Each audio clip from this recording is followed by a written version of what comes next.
पुस्तक सारांशमा आज मैले ल्याएको छु सरुभक्तको पागल बस्ती।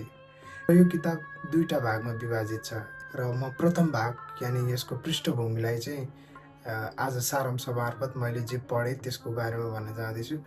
एक्चुअली के हुन्छ भने एकजना पत्रकार हुन्छन्, ऊ आफूलाई स्वतन्त्र पत्रकार भन्छन्। उनी चाहिँ आफ्नो प्रेमिकाद्वारा धोका खाएका हुन्छन्। उसँग प्रेममा हुँदाहुँदै उनी चाहिँ अर्कैसँग विवाह गरेर गइदिन्छन् अनि त्यो प्रेम वियोग सहन नसकेर उनी गान्तोकको पदयात्रामा निक्लिन्छन्। पदयात्रामा निकै नै मनमोहक दृश्यहरू, पोखराको परिवेश हुन्छ, पोखराको मनोरम दृश्यहरूको काउँ डाँडा, माछापुच्छ्रे, अन्नपूर्ण यी आदि इत्यादि पुरै भूगोलहरूको वर्णन हुन्छ। त्यो पदयात्रामा जाँदै गर्दाखेरि उनलाई अनौठो बस्तीको चाहिँ बारेमा थाहा हुन्छ र त्यो कुराले चाहिँ एकदम इन्ट्रेस्ट जगाउँछ। उनलाई चाहिँ त्यो बस्तीले आफ्नै प्रतीक्षा गरिरहेको छ कि जस्तो लागेर ऊ जासुस पत्रकार बन्न खोज्छ होइन, एउटा खोजी पत्रकार बन्न खोज्छ र उसले चाहिँ त्यहाँ बस्दै गर्दाखेरि एकजना गाइडलाई लिएर त्यहाँ जान्छन्। त्यहाँ गएर पहिला त त्यो गाउँको मान्छेहरूले त्यहाँ नजाऊ भनेर एकदमै कर गर्छन्। त्यो ठाउँको बारेमा निकै नै नराम्रो हल्ला फैलिएको हुन्छ गाउँमा, एकदमै सुपरस्टिसियस हुन्छ नि, अन्धविश्वास त्यस्ता कुराहरू फैलिएका हुन्छन्। र तैपनि अब ऊ त स्वतन्त्र पत्रकार, भर्खर प्रेम वियोगमा परेको, उसलाई के कुरा, ऊ गइदिन्छ। केही पुराना पर्खालहरू मात्र, अवशेषहरू मात्र बाँकी हुन्छन्, पर्खालहरू या भनौँ मूल ढोकाको त्यो केही ढुङ्गाहरू बाँकी हुन्छ।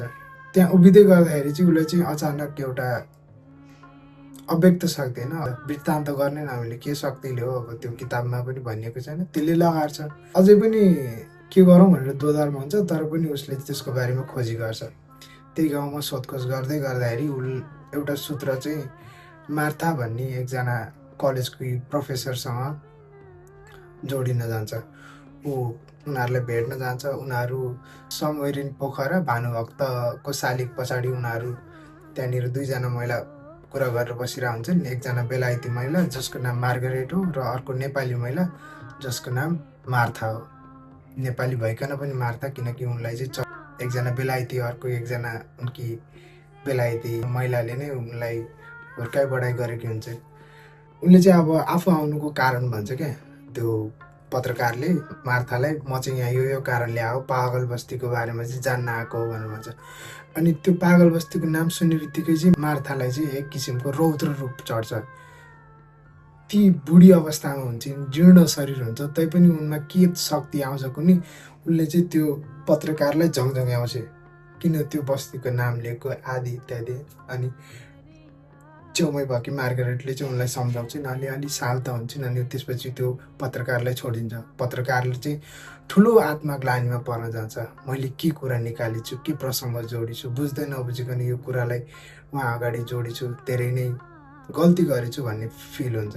अनि उसले चाहिँ अब सायद अब हामी यो जमानामा भएको भए अब तै चुप मै चुप, म आफ्नो बाटो ऊ आफ्नो बाटो हुन्थ्यो होला, मेबी, आई डोन्ट नो, किनकि मानव सम्बन्ध अहिले एकदमै कमसल भएको छ। तर उसले चाहिँ आफ्नो गल्ती महसुस गरेर भोलिपल्ट गएर नो, त्यही बेलामा मार्गरेटले म उहाँलाई क्षमा माग्न चाहन्छु, कृपया क्षमा याचना गर्ने एउटा मौका दिनुहोस् भनेर भन्छ। अनि आफ्टर द्याट मार्गरेटले चाहिँ उसको अनुनय विनय सुनेर चाहिँ हुन्छ अन्त यहाँ आऊ भनेर भन्छ। अनि भोलिपल्ट ऊ त्यहाँ जान्छ र त्यहाँनिरको पर्यावरणको चाहिँ कुरा गरिएको हुन्छ। निकै नै सिम्पल तरिकाले बसेका हुन्छन् दुईजना वृद्ध महिलाहरू। मार्था चाहिँ चित्रकार हुन्छन्, खुब रमाइलो चित्रकार, एकदमै प्रतिभाशाली चित्रकार हुन्छन्।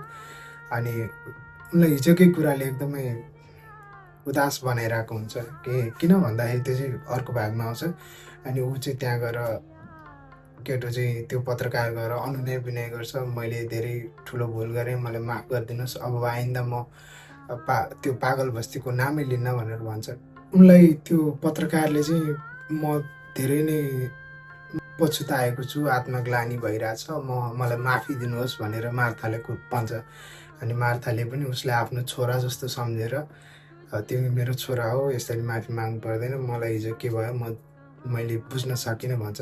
अनि बिस्तारै बिस्तारै ऊ ती वृद्धहरूसँग आफ्नो छोरा आमाको नाताको सम्बन्धहरू एकदमै प्रगाढ बनाउँदै जान्छ। र एक दिन मार्थाले भन्छन्, हामी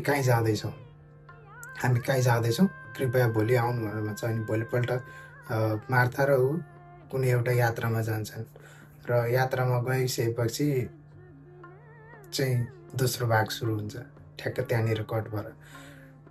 र त्यसपछिको भाग इज टोटली अमेजिङ।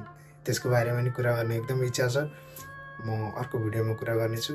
कस्तो लाग्यो यहाँसम्म सुनेर तपाईँलाई? I hope you like it. सरुभक्तको यस उपन्यासले 2048 सालको मदन पुरस्कारको त्यो सालको चाहिँ मदन पुरस्कार जित्न सफल भएको थियो। निकै नै नेपाली साहित्यिक क्षेत्रमा चाहिँ फरक खालको भन्न सकिन्छ, एकदमै फरक खालको